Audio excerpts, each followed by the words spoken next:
Hello my dear lucky friends, welcome to my channel. ఈరోజు మనం బయాలజీకి సంబంధించి కొన్ని ఇంపార్టెంట్ బిట్స్ చూద్దాం. బహుకణ జీవులలో నిర్మాణాత్మక క్రియాత్మక ప్రమాణం ఏది? కణం. కణం పరిమాణం పెరిగే దశ ఏది అంటే G1 దశ. కణ కేంద్రకంలో ఉండే జన్యు పదార్థం ఏది? DNA. DNA అనగా డిఆక్సిరైబోన్యూక్లిక్ యాసిడ్.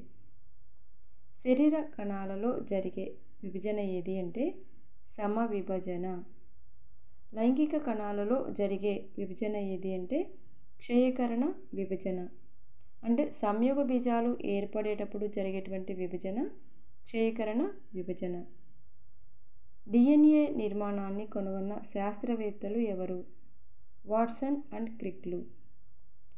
DNA ప్రతికృతికి సమయ విభజన ప్రారంభానికి మధ్య గల దశ ఏది అంటే G2 దశ.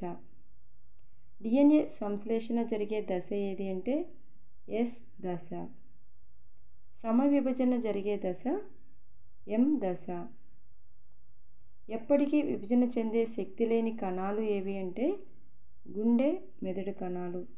ఈ రెండిటికి కూడా విభజన చెందేటువంటి శక్తి ఉండదు.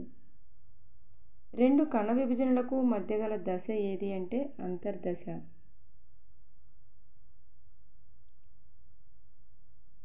జీవులలో ఆనువంశిక లక్షణాలకు కారణం ఏది?